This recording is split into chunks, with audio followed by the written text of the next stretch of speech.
We are live with this week's episode of Monday Motivation. We're here with comedian and actor extraordinaire Tommy Taylor Jr. Say hi to the people. That's right. Cheers, everybody. Cheers to people. So we are live, and we are going to hop straight into this interview. We have a little introduction of him in the bio in section, so we're going to hop straight into this interview. So tell us, how did you get into comedy and acting? Oh man, jump right into the questions, huh? No small talk. No small talk. I got into comedy acting. Probably is like it's always been my passion, really. I love actually a lot of passions. I love like technology. I'm an engineer, all that kind of stuff. But as a kid, I always loved like entertaining people. So I think that's kind of where everything stemmed from. And now I would like when I was a kid, I would imagine like I was in a live studio audience. So like I would hear like people laughing when I would do silly things, and I think that kind of always carried with me. So that was kind of really just I think just kind of my calling, I guess. Yeah, so you knew at a young age that this is what you wanted to do, that this is what you love to do. Yeah, I'm not sure like when the realization moment came in, but it was always something that's been there. So that definitely is always been there since a kid. So it's a calling of sorts. It's a calling. You were called to this. Yeah. You knew this. So what made you come up with the idea for your signature event, Almost Ladies Night, which I've been to? Y'all need to go. It's fabulous. It's the hottest comedy show in the country. Yes. When the country opens back up. Right, yes. We shut down the country. That's what we did. The show was so hot. We shut it down. What can we say? What can we say? Yeah, but Almost Ladies Night was kind of a random kind of occurrence. So there's a comedy club venue here in DC, and they one of my friends or colleagues had a contract for like some dates there. To put on events, and like for whatever reason he couldn't fill like a key date, and he was like, "Hey, do you have a show you want to put on or anything?" And I was like, "No." But I was like, I'll do it. Like, why not? Like, so actually, I don't know. I may have this idea, like part of it in my head, but I was never really interested in producing like a live event. I really just love performing. But it also gave me a chance. Like, if I was going to do something, I want to do something like that was different, like more interactive, and just give me all the feels I would want if I was going out. So I'm kind of picky. So kind of on the cusp, we came up with this Almost Ladies Night idea, which was I do love the ladies, but it was really something to cater to the women, but at the same time, it's not just about the women. Or that's what almost, and plus it's a dude putting it on, so like it's not gonna be everything correct. That's what I'm saying. It's almost everything. Right. But that was kind of like the onset of it, and we started the show. I think we just had like about a week to like put it on, but we sold the place out. It was like 300 people there. Wow. And then I was like, well, let's do it again. Right. Started growing. So what we do, we have everything's been building. So I started like this pre-show. So like my idea, I really wanted people to be entertained when you come in the door. Like when you step in the door, I want people to really catch the vibe. And like I hate going out in DC a lot of times because like it's an air of pretentiousness here in DC, for instance. Right. A lot of places, but wherever here is like it's hard for people to connect, like to meet, like make a new friend, like or when you go out like have fun. People go to the club just be standing around looking mad at each other. Which I never got. Like enjoy yourself, have a good time. So we're really trying to facilitate that. Like once you jump in the door, walk through the door, we got like bottle girls pouring shots down your throat. We have one of the best massage companies. They come and give complimentary massages for the ladies, but for everybody, whoever wants a massage. But then we do different things. And in the show, we have different comedians, national comedians come through. And then in between the comedians, we have like these real cool segments I create. And they change every show. One popular one has been Tinder Live, which is like this basically like interactive like comedy dating show thing, but we're actually making connections, and it's hilarious because like everything's improvised and it's spontaneous. You never know what's going to happen, but it's been some like hilarious moments, and it's a lot of fun. Awesome, awesome. So speaking of hilarious moments and moments in general, what are three of your most memorable moments from your career as a comic?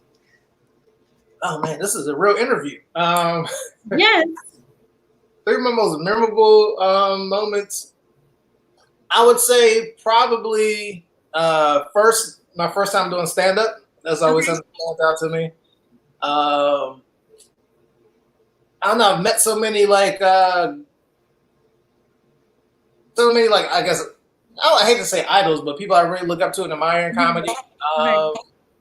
And I don't know. I guess also failing. Like I've had a couple moments where like the shows didn't go as expected. Um, but it was also a learning tool. So I think like that's how always the key to success is failure. I think every comedian's had like a bad day once in a while, and it may not be you, but it partially is. But it's also a chance to grow and learn how to really handle each situation for themselves. And yeah, like that's what I love about comedy because it's never the same. You never have the same audience. You never know what people in the audience are going through. Everybody might have a birthday. You gotta break through that wall just to like, all right, y'all are here, like let's do this, and actually have them hear your jokes and like respond to you. So I don't know, I just love it. It's a awesome art form, and then they love like even saying like the hardest dude break down and start chuckling, and that's a win. So yeah, I guess I'll go with that. Okay. And so if you could go back in time and speak to yourself at the beginning of your career, what advice would you give yourself? I don't know. Probably, I guess if I could go back in time, it would be you want to do something better. So I'm always about improvement. So I think like probably the biggest area of improvement, what I like always encourage other people to like is networking. So I think especially for in the industry, but especially for I guess Black people, I don't feel like we've learned how to network properly.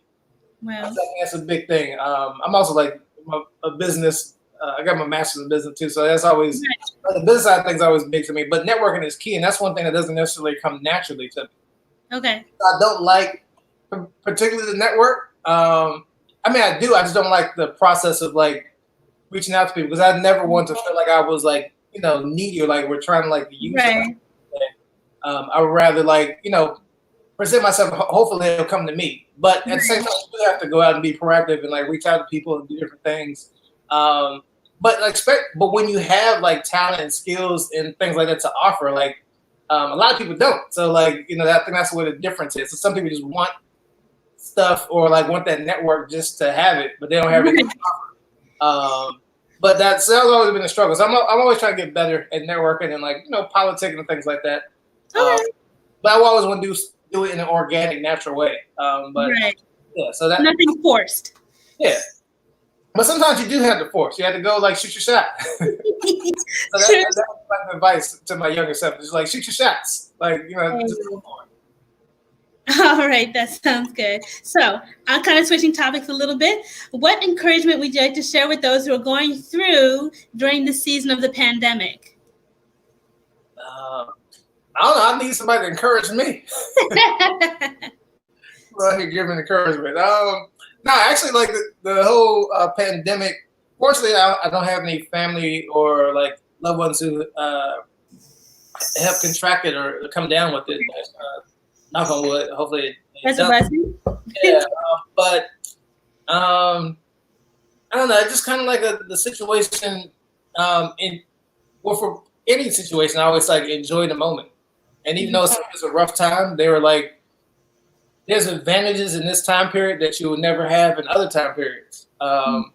So I really, and this is like I guess maybe takes a little more effort in this situation, but really to find the good, find the positives and everything.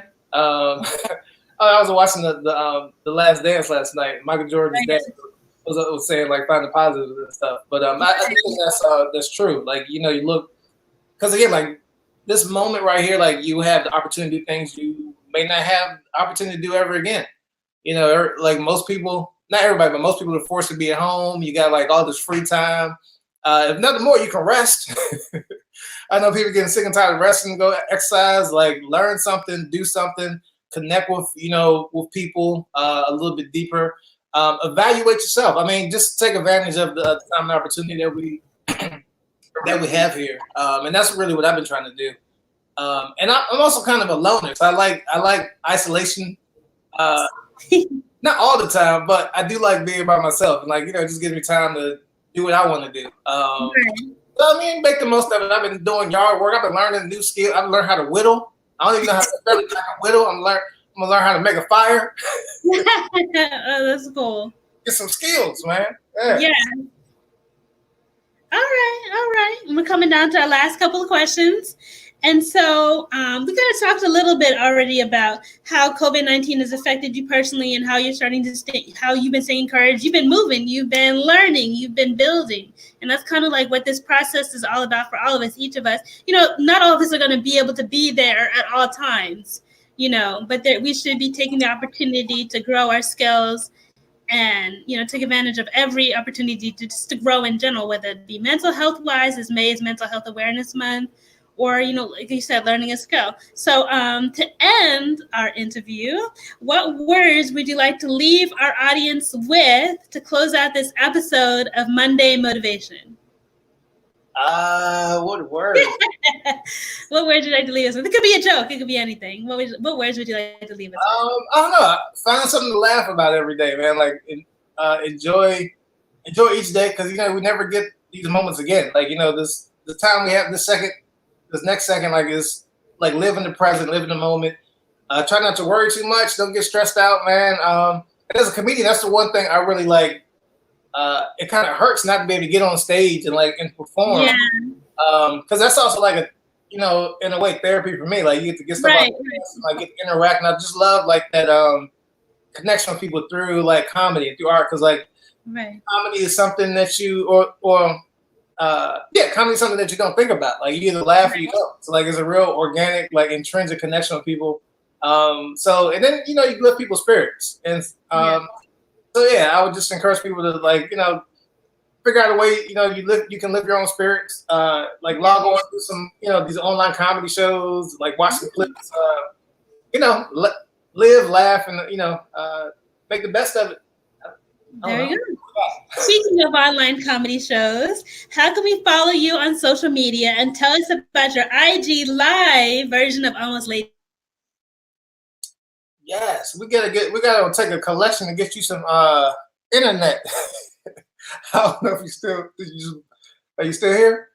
I don't know if people can see me, but anyway, you can find me online. All the social media is Tommy Taylor Jr. for JR. Tommy Taylor Jr. is my name. On Instagram, Facebook, Twitter. I don't have an OnlyFans page yet, but it might come down to it. You may see me doing a little dancing or something on there. But Tommy Taylor Jr. And every Thursday during the COVID shutdown, we've been doing an online version of Almost Ladies Night, bringing different comedians from around the country and doing a very fun, interactive online show on Instagram. So follow me and check that out. Am I the only one here? Yeah, so this is my new show now, I guess. Our host has left us. So yeah, enjoy. Follow me on Instagram. Check out Almost Ladies Night on IG Live on Thursday nights at 8:30 Eastern Time, 5:30 West Coast Time. Yeah. There you go. Hey. I was about to take over your show. All right. Well, this has been an episode of Monday Motivation. Thank you so much, Tommy Taylor Jr., for coming on and blessing us with your presence. No, thank you for having me. Thank you. Bye, y'all.